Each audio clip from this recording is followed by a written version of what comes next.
¿Cómo viajaba el apóstol Pablo? El apóstol Pablo de Tarso pasó tiempo en la mayoría de las ciudades que conformaban el mundo conocido durante su época.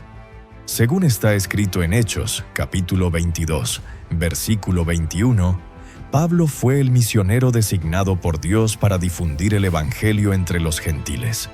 Pablo pasó alrededor de unos 30 años navegando por la cuenca del mar Mediterráneo y visitando las que eran consideradas las principales ciudades de su tiempo.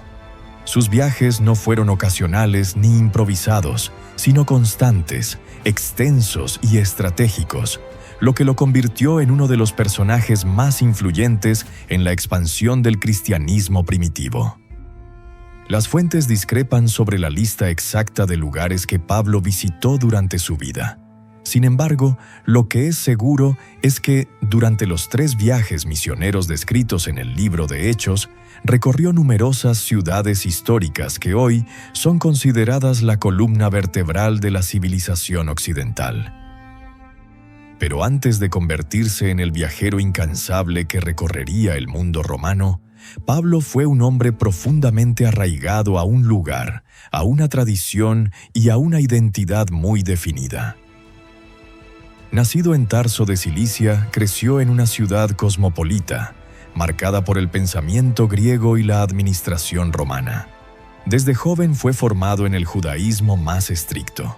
Su nombre hebreo era Saulo, y su vida estaba orientada a la defensa radical de la ley y de las tradiciones de sus padres. Para Saulo, el naciente movimiento cristiano no era una expresión legítima de fe, sino una amenaza peligrosa.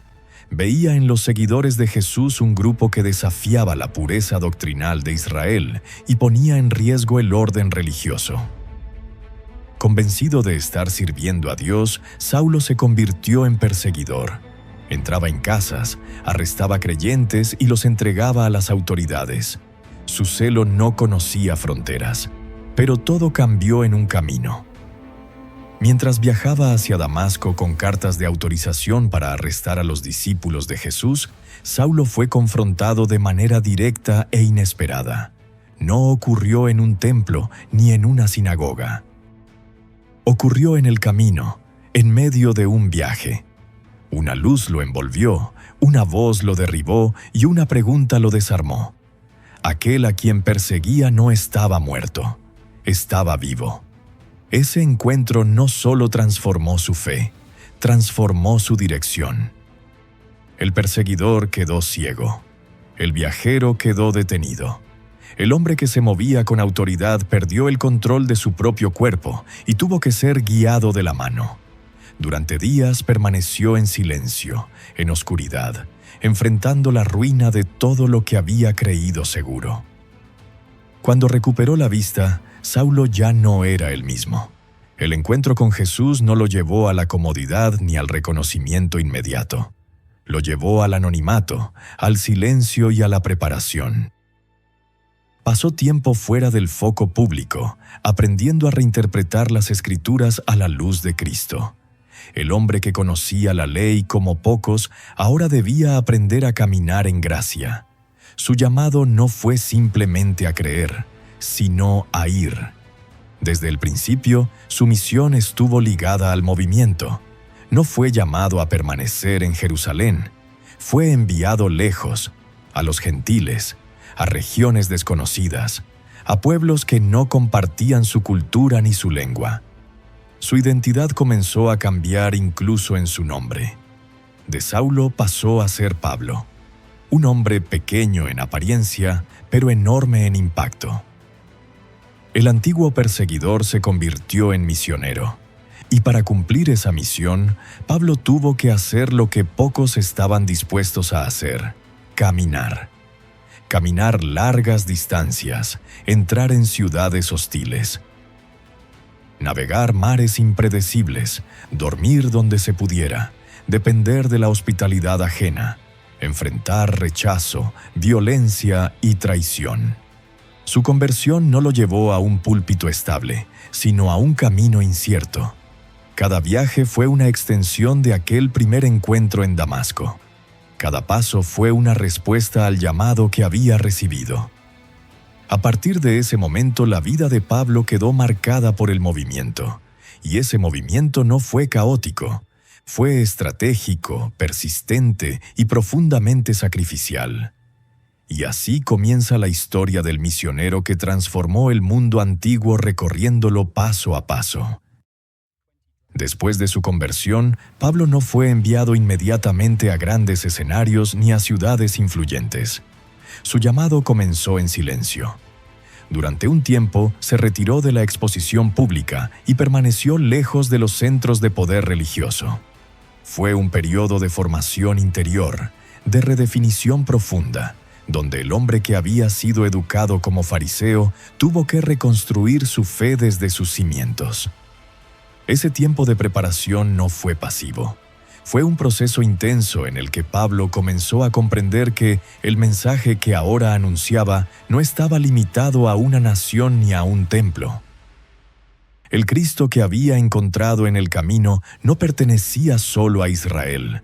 Era el Señor de todas las naciones. Esa comprensión redefinió por completo su manera de moverse y de pensar el mundo. Cuando finalmente comenzó a predicar, lo hizo primero en lugares cercanos, en entornos conocidos. Damasco fue uno de los primeros escenarios.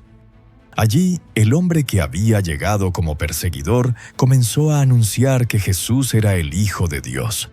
El impacto fue inmediato y la reacción también. La oposición no tardó en aparecer. Pablo aprendió desde el inicio que predicar significaba huir, esconderse y a veces escapar en la noche para salvar la vida. Ese patrón se repetiría una y otra vez a lo largo de su ministerio. El movimiento no era solo una estrategia misionera. Era una necesidad de supervivencia. Cada ciudad podía convertirse en una trampa. Cada predicación podía provocar disturbios. Cada conversión podía encender una persecución. Ahora bien, Pablo regresó a Tarso, su ciudad natal, y luego fue llamado a Antioquía de Siria. Antioquía no era un lugar cualquiera.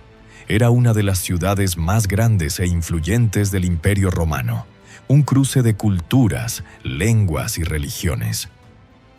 Allí, por primera vez, el cristianismo comenzó a organizarse como un movimiento misionero consciente de su alcance global.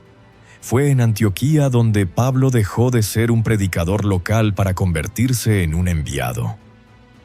En Hechos capítulo 13, versículos 1 al 3 leemos: Había entonces en la iglesia que estaba en Antioquía profetas y maestros: Bernabé, Simón el que se llamaba Níger, Lucio de Cirene, Manaén el que se había criado junto con Herodes el tetrarca, y Saulo. Ministrando estos al Señor y ayunando, dijo el Espíritu Santo: Apartadme a Bernabé y a Saulo para la obra a que los he llamado. Entonces, habiendo ayunado y orado, les impusieron las manos y los despidieron. Hermanos amados, la comunidad reconoció su llamado y lo apartó para una misión que implicaría viajes constantes, rutas largas y peligros desconocidos. No fue una decisión impulsiva, fue una confirmación espiritual de que su vida estaría marcada por el camino. A partir de ese momento, Pablo ya no viajaría solo por necesidad, viajaría por misión. Cada desplazamiento tendría un propósito, cada ciudad sería una oportunidad, cada ruta una extensión del Evangelio. Su vida comenzó a organizarse en torno a viajes. No viajes de exploración, sino viajes de proclamación. Desde Antioquía partiría hacia regiones que jamás había pisado, cruzando fronteras culturales y geográficas. Su mensaje no se adaptaría al camino. El camino se sometería al mensaje. Y así, paso a paso, comenzó la historia del misionero que transformó el Mediterráneo antiguo no con ejércitos ni con poder político, sino caminando, predicando y resistiendo. Cuando la iglesia de Antioquía los despidió, alrededor del año 47 después de Cristo, Pablo y Bernabé no salieron con planes detallados ni con recursos abundantes. Salieron con una dirección clara, pero con un futuro abierto. En el mundo antiguo, viajar significaba aceptar la incertidumbre como parte normal del trayecto. No existían calendarios exactos ni cronogramas cerrados. El tiempo se medía en jornadas recorridas, no en fechas marcadas. El camino decidía el ritmo. El primer desplazamiento fue completamente terrestre. Hechos capítulo 13, versículo 4, señala que descendieron a Seleucia. Antioquía se encontraba tierra adentro, por lo que ese trayecto de aproximadamente 20 kilómetros se hacía a pie y tomaba una jornada completa en condiciones normales. El día comenzaba al amanecer, cuando el sol aún no golpeaba con fuerza. Caminar bajo el clima de Siria implicaba enfrentar calor seco durante el día y temperaturas más frías al amanecer y al atardecer. El viajero debía dosificar el agua, proteger la cabeza y mantener un paso constante. Detenerse demasiado significaba no llegar antes de la puesta del sol, y caminar de noche era exponerse a peligros reales. Los caminos de aquella época no eran simples senderos improvisados. En zonas cercanas a grandes ciudades existían calzadas romanas, construidas con capas de piedra, elevadas y diseñadas para durar décadas, pensadas originalmente para el comercio y el movimiento militar. Sin embargo, fuera de los centros principales, los caminos se volvían irregulares, polvorientos y estrechos. En temporada de lluvias se transformaban en lodo espeso. En verano, el polvo se levantaba con cada paso y cubría la ropa y el rostro del viajero. El libro de los Hechos no describe estos detalles, pero el contexto histórico explica la dureza del trayecto. Al llegar a Seleucia comenzó otra dinámica del viaje. Hechos capítulo 13, verso 4, continúa diciendo que desde allí navegaron a Chipre. Para cruzar el mar, Pablo tuvo que buscar una nave mercante. En el siglo I no existían boletos, horarios ni garantías. Los barcos zarpaban cuando la carga estaba completa y el capitán consideraba que el viento era favorable. A veces la espera duraba horas, otras veces varios días. Ese tiempo no era descanso. Era vigilancia constante, observación del movimiento del puerto y, en muchos casos, trabajo ocasional para asegurar el pasaje. El costo del viaje marítimo variaba según la distancia, la carga y la temporada. No siempre se pagaba solo con dinero. Muchos viajeros trabajaban a bordo a cambio del pasaje. Ayudaban con la carga, la limpieza de la nave o tareas básicas. Dormían en cubierta, sobre madera dura, expuestos al frío de la noche y al calor del día. La comida era escasa, generalmente pan seco y agua. Viajar por mar era más rápido que caminar, pero mucho más impredecible y peligroso. La travesía hasta Chipre podía durar 1 o 2 días si el viento acompañaba. Pero el Mediterráneo no era un mar tranquilo. Cambios repentinos de viento podían retrasar el viaje o ponerlo en riesgo. Las embarcaciones no contaban con instrumentos modernos de navegación. Dependían de la experiencia del capitán y de la observación del cielo. Para Pablo, el mar no era una aventura romántica, era una necesidad inevitable. Cada cruce recordaba lo frágil que era la vida del viajero. Hechos capítulo 13, versículo 5, señala que llegaron a Salamina. Allí terminó el desplazamiento marítimo y el viaje a pie volvió a dominar la experiencia. El texto bíblico afirma que anunciaban la palabra de Dios en las sinagogas, lo que implicaba detenerse, predicar y dialogar antes de continuar avanzando. Más adelante, Hechos capítulo 13, versículo 6, dice que atravesaron toda la isla hasta llegar a Pafos. Esa frase resume varios días de caminata. Chipre se recorría a pie. La distancia entre Salamina y Pafos supera los 150 kilómetros. A un ritmo promedio de 20 a 25 kilómetros diarios, el trayecto podía tomar entre 6 y 8 días de caminata efectiva, sin contar las detenciones para predicar y descansar. Dormir no siempre significaba una cama. A veces era una casa que se abría por hospitalidad, otras veces un patio, una habitación compartida o incluso un lugar fuera de la ciudad. Las posadas existían, pero muchas tenían mala reputación. Eran conocidas por la inseguridad, el abuso de precios y la presencia de delincuentes. Por eso, cuando no había una casa confiable, dormir al aire libre podía ser una opción más segura. Los asaltantes eran una amenaza constante. En caminos secundarios, pasos montañosos y zonas aisladas, los ladrones esperaban a viajeros vulnerables. No siempre buscaban matar. Muchas veces robaban comida, dinero o ropa, dejando al viajero en una situación crítica. Años más tarde, Pablo recordaría estos peligros cuando habló de peligros de ladrones y peligros en caminos, tal como se lee en la segunda carta a los Corintios, capítulo 11, verso 26, confirmando que no se trataba de exageraciones, sino de experiencias reales. La comida era una preocupación diaria. Pablo llevaba alimentos simples y duraderos: pan duro, aceitunas, frutas secas como higos o dátiles, y en ocasiones queso o pescado seco. Comer caliente era raro. Muchas veces se comía a mitad del día, a la sombra de algún árbol, o al final de la jornada con lo poco que quedaba. Había días de abundancia y días de escasez. El hambre no era una idea teológica, era una experiencia real. Después de los acontecimientos en Chipre, el viaje continuó. Hechos capítulo 13, verso 13, dice que Pablo y sus compañeros navegaron desde Pafos y llegaron a Perge de Panfilia. Esta travesía marítima era más larga y peligrosa que las anteriores, ya en mar más abierto. En este punto, Juan Marcos se apartó de ellos y regresó a Jerusalén. El texto no explica las razones, pero el camino comenzaba a exigir más de lo que algunos estaban dispuestos a soportar.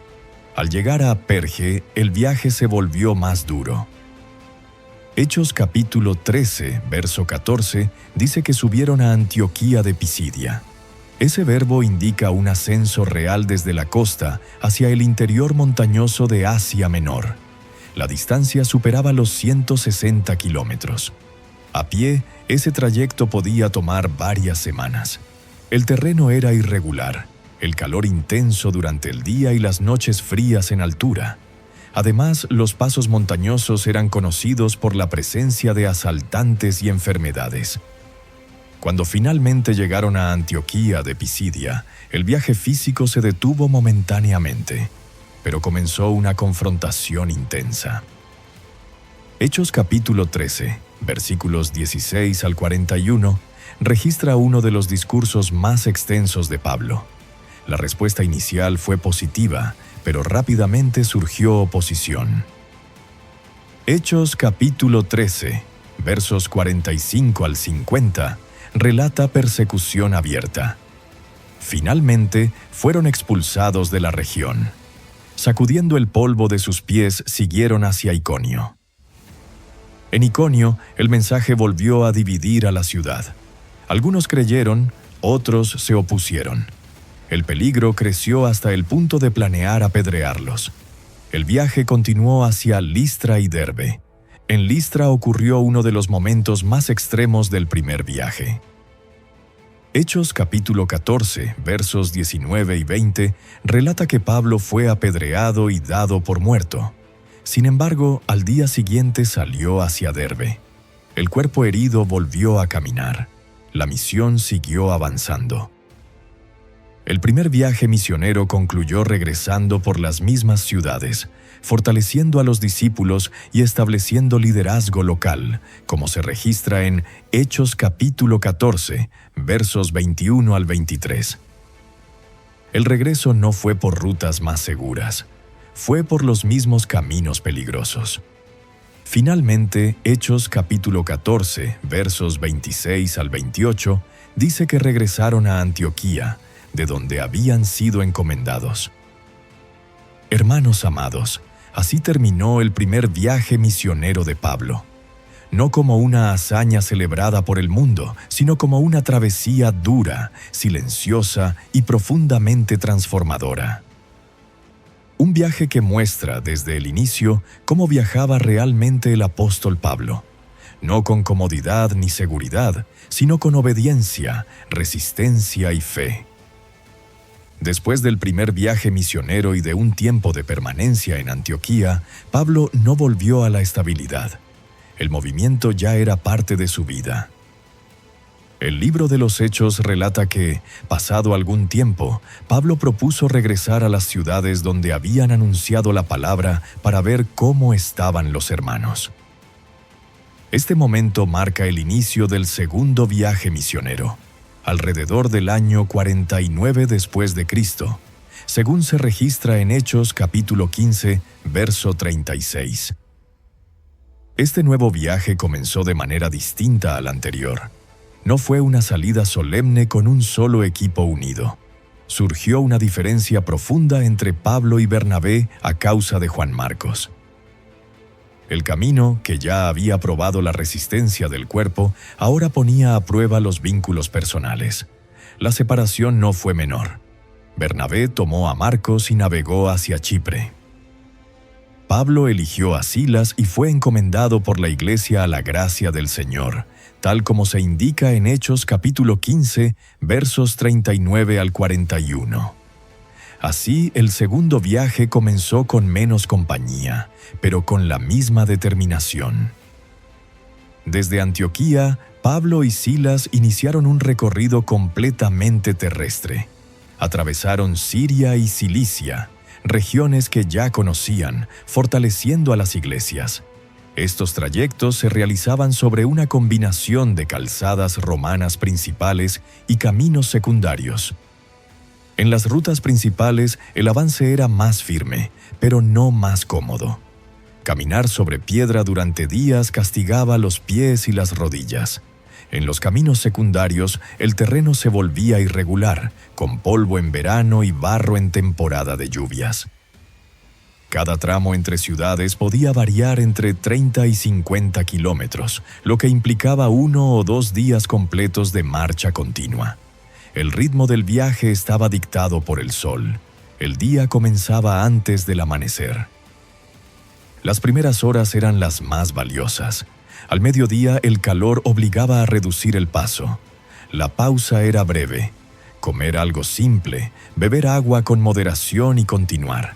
El objetivo era llegar a un lugar seguro antes del anochecer. Caminar de noche aumentaba el riesgo de asaltos y desorientación. Al llegar a Listra se unió Timoteo al equipo, como se registra en Hechos capítulo 16, versos 1 al 3.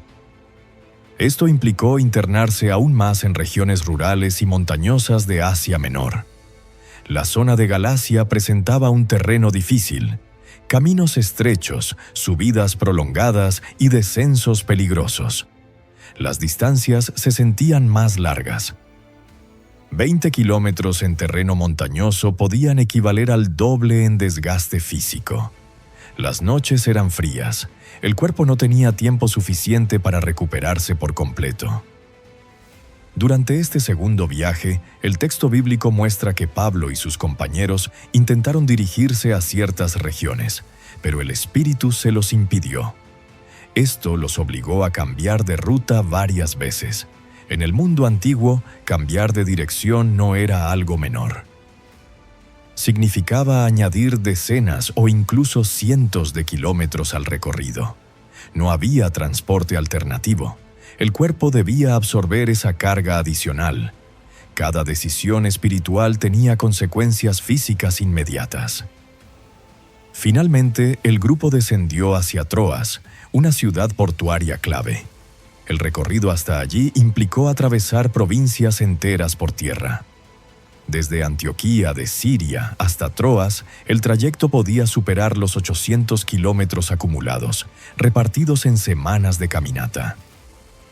No era un solo camino continuo, sino una sucesión de jornadas largas, con pausas forzadas por clima, cansancio o necesidad de ministrar en el camino. En Troas ocurrió un punto decisivo. Hechos capítulo 16, versos 9 y 10 relata la visión del varón macedonio. Esta visión no solo marcó una dirección espiritual, implicó un cambio radical en la forma de viajar. Por primera vez, el Evangelio cruzaría hacia Europa. Eso significaba navegar. Desde Troas, Pablo y sus compañeros abordaron una nave rumbo a Macedonia. Hechos capítulo 16, verso 11, dice que navegaron directamente a Samotracia y luego a Neápolis. La expresión directamente indica condiciones favorables de viento. En circunstancias óptimas, ese trayecto podía completarse en 2 días. Sin embargo, la navegación en el mar Egeo nunca era completamente segura. Los barcos eran mercantes, no de pasajeros. No había camarotes. Se dormía en cubierta o entre carga. El frío nocturno, la humedad y el viento debilitaban el cuerpo ya cansado por semanas de caminata. La navegación dependía totalmente del viento. No existían instrumentos modernos. El capitán observaba el cielo, las corrientes y la costa. Si el viento cambiaba, el barco debía reducir velocidad, desviarse o detenerse. El mar ofrecía rapidez, pero también vulnerabilidad absoluta. Al llegar a Neápolis, el viaje volvió inmediatamente a tierra. Desde allí caminaron hasta Filipos, una distancia aproximada de 15 kilómetros. Aunque Filipos era una colonia romana con buenas calzadas, Pablo no viajaba como ciudadano privilegiado. No había hospedaje asegurado. El texto bíblico muestra que no encontró una sinagoga formal y que predicó junto al río. El camino seguía definiendo el ministerio.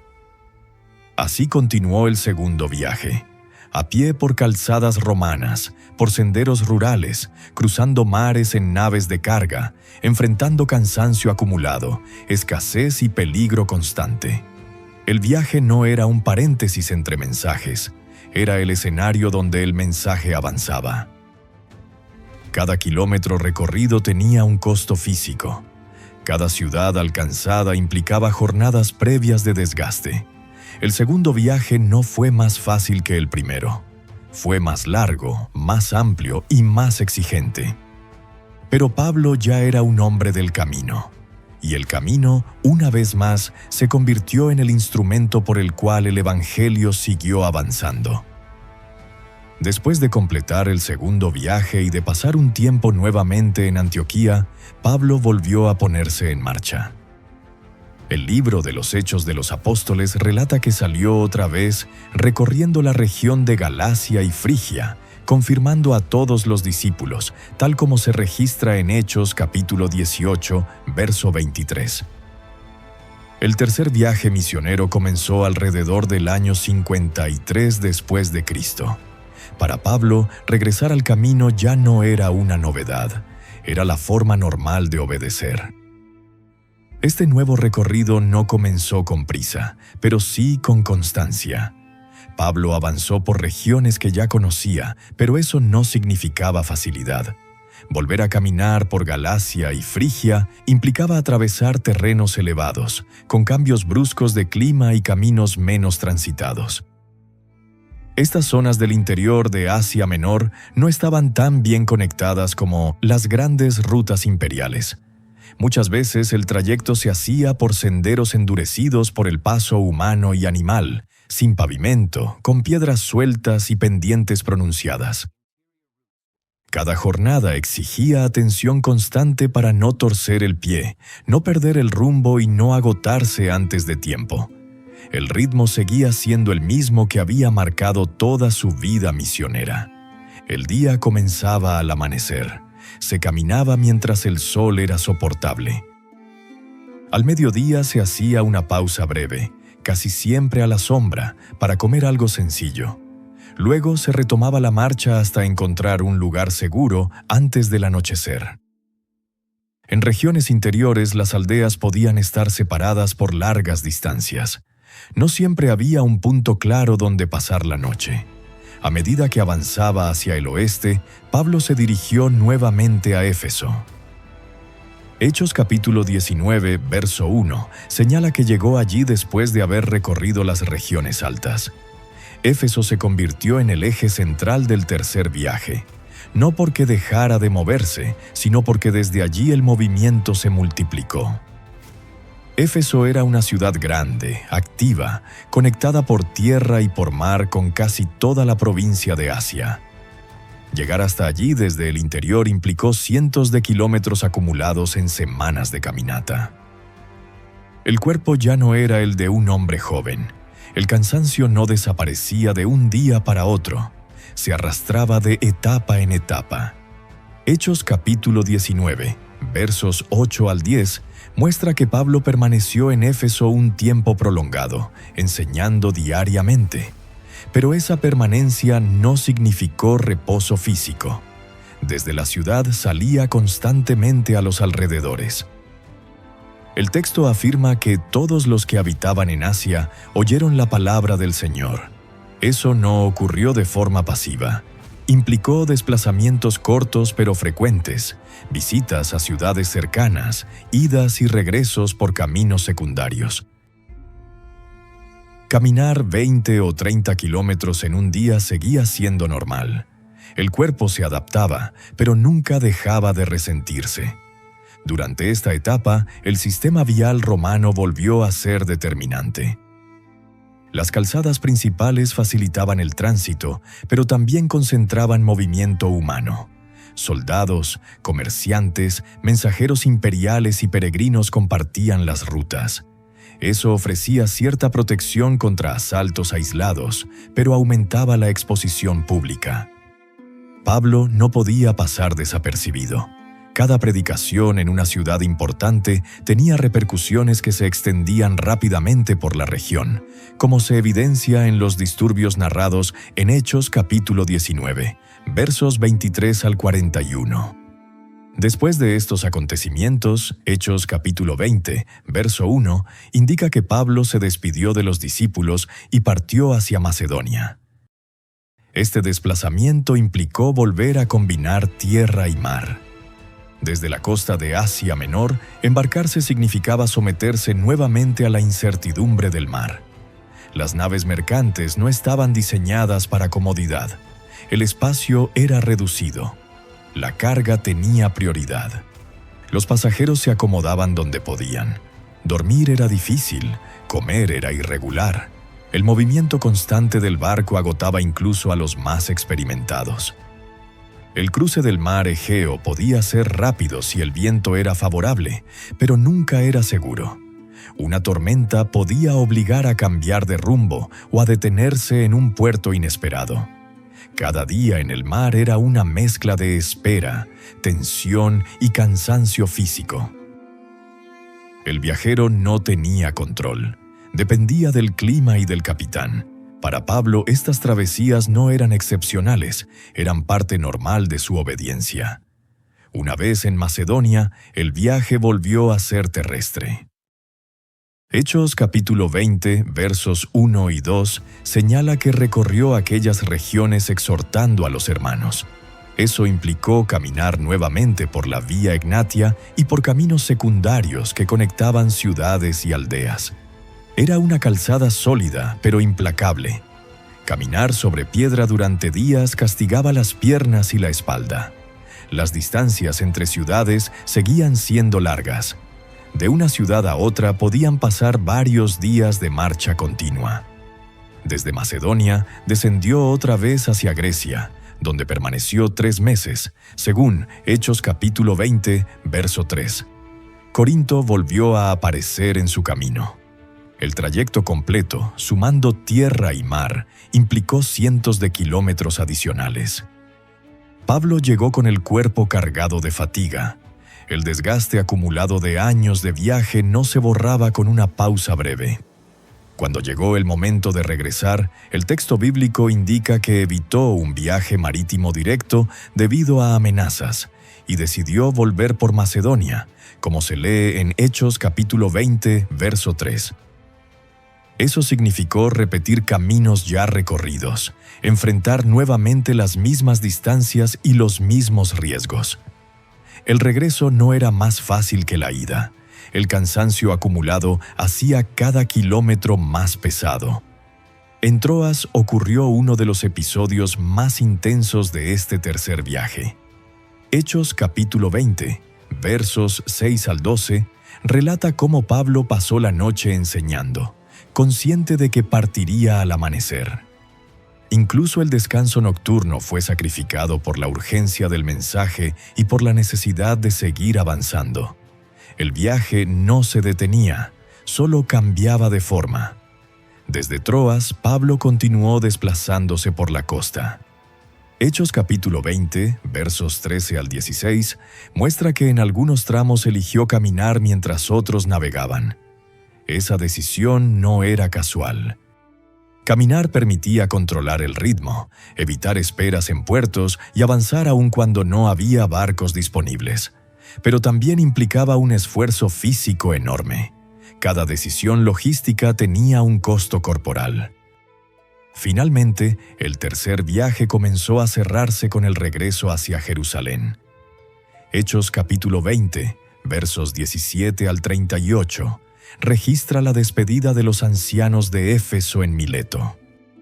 Pablo era consciente de que el camino que le esperaba ya no sería solo de viajes, sino de prisiones. Sin embargo, siguió avanzando. Para él, viajar no era un episodio del ministerio, era el ministerio mismo. Cada camino recorrido, cada barco abordado y cada ciudad alcanzada formaban parte del precio de obedecer al llamado que lo había encontrado, años atrás, en un camino polvoriento hacia Damasco. Después de concluir el tercer viaje misionero y de regresar a Jerusalén, el movimiento de Pablo no se detuvo. Cambió de forma. El libro de los Hechos muestra que, a partir de este punto, el viaje ya no estaría guiado por decisiones misioneras voluntarias, sino por procesos judiciales y custodia romana. Aún así, el camino continuó. El llamado seguía avanzando, ahora encadenado. Hechos capítulo 21 relata la llegada de Pablo a Jerusalén. Allí fue arrestado tras un alboroto en el templo y desde ese momento comenzó una larga cadena de traslados. Primero fue llevado a la fortaleza Antonia, luego a Cesarea Marítima. Hechos capítulo 23, versos 23 al 24, describe cómo fue trasladado de noche, bajo fuerte escolta romana. Más de 200 soldados acompañaron el trayecto. Este detalle revela la peligrosidad del contexto. Pablo ya no caminaba libremente, pero seguía recorriendo distancias considerables. En Cesarea permaneció detenido varios años, como se registra en Hechos capítulos 24 al 26. Durante ese tiempo no hubo grandes desplazamientos, pero el cuerpo seguía sometido a condiciones duras. La prisión romana no era un lugar cómodo. La espera era larga, la incertidumbre constante. Finalmente, Pablo apeló al César, tal como se menciona en Hechos capítulo 25, verso 11. Esa apelación activó el viaje más largo y peligroso de su vida, el viaje a Roma. Hechos capítulo 27 marca el inicio de este trayecto. Pablo fue entregado a un centurión llamado Julio, de la cohorte Augusta. Desde Cesarea abordaron una nave adramiteña que navegaba hacia los puertos de Asia. El texto bíblico deja claro que este no era un viaje directo. El trayecto se haría por etapas, dependiendo de puertos, vientos y disponibilidad de embarcaciones. Viajar como prisionero no significaba comodidad. Pablo no tenía control sobre el barco, el rumbo ni las condiciones. Dormía donde podía. Comía cuando se le permitía. El movimiento del mar, el hacinamiento y la tensión constante agotaban el cuerpo.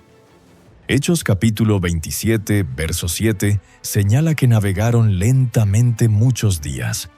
El viento era contrario, el avance era frustrante, cada milla costaba esfuerzo.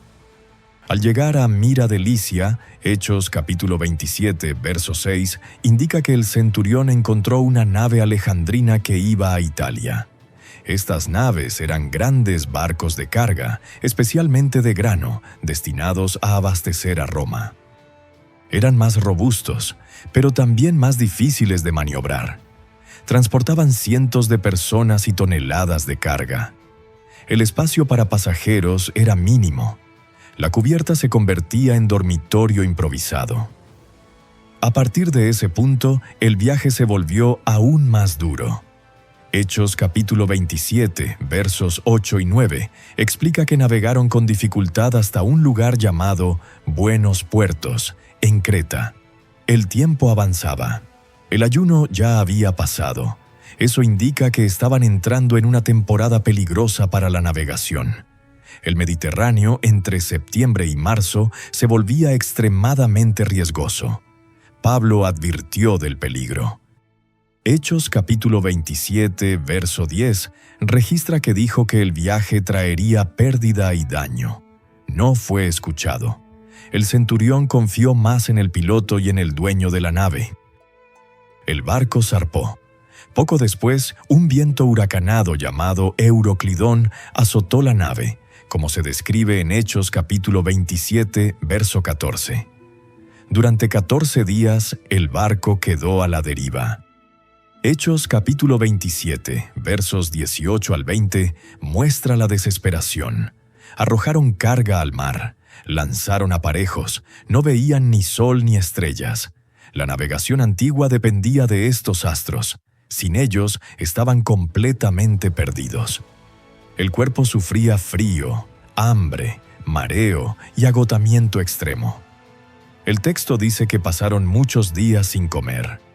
El hambre volvió a ser real, no simbólica. Pablo, aún prisionero, se convirtió en voz de ánimo. Hechos capítulo 27, versos 21 al 26, relata cómo aseguró que nadie perdería la vida, aunque el barco se perdería. La travesía continuó hasta que encallaron en una isla que luego se supo era Malta. El naufragio no puso fin al viaje. Lo transformó. Los sobrevivientes llegaron a tierra a nado o sobre restos del barco. El cuerpo empapado, cansado y golpeado, tocó tierra después de 2 semanas de terror. En Malta, Pablo permaneció 3 meses. El invierno impedía seguir navegando. El clima dictaba el calendario. Siempre lo había hecho. Cuando el tiempo lo permitió, abordaron otra nave alejandrina. El viaje continuó por Siracusa, Regio y Puteoli. Cada tramo era una mezcla de navegación y espera. Desde Puteoli, el viaje a Roma fue terrestre. Caminaron por la Vía Apia, una de las calzadas romanas más importantes del imperio. La Vía Apia estaba bien construida, pero eso no significaba facilidad. Caminar sobre piedra durante días castigaba las piernas. Pablo, ahora prisionero, avanzó escoltado hacia la capital del imperio. Hechos capítulo 28, versos 14 y 15, muestra que hermanos salieron a recibirlo en el foro de Apio y las 3 tabernas. El camino físico se mezcló con el alivio emocional. No estaba solo. Finalmente, Pablo llegó a Roma. Hechos capítulo 28, verso 16, dice que se le permitió vivir aparte, con un soldado que lo custodiara. El viaje había terminado, pero el movimiento no. Incluso en Roma, encadenado, siguió recibiendo personas, enseñando y proclamando el reino de Dios. Así concluyó el viaje más largo de Pablo. No terminó con libertad, sino con cadenas. No terminó con descanso, sino con perseverancia. El camino que comenzó en Damasco terminó en Roma, y fue en Roma donde Pablo murió como mártir por su fe. Él ya había declarado su disposición a morir por Cristo, y el mismo Jesús había anunciado que sufriría mucho por causa de su nombre. Por todo lo que sabemos de su vida y de su ministerio, es razonable suponer que Pablo entregó su último aliento proclamando el Evangelio, fiel hasta el final al mensaje que libera a los hombres. Y así, hermanos amados, estamos concluyendo este video. Gracias por habernos acompañado hasta el final. Deseo de corazón que haya sido de mucha bendición. Mi anhelo es que, por medio de estos estudios bíblicos, cada día crezcamos juntos en el conocimiento de la palabra de Dios. También me gustaría comentarles que, si desean apoyar este ministerio, la mejor manera de hacerlo es dándole me gusta a este video y suscribiéndose al canal. Es totalmente gratis. Dios les bendiga.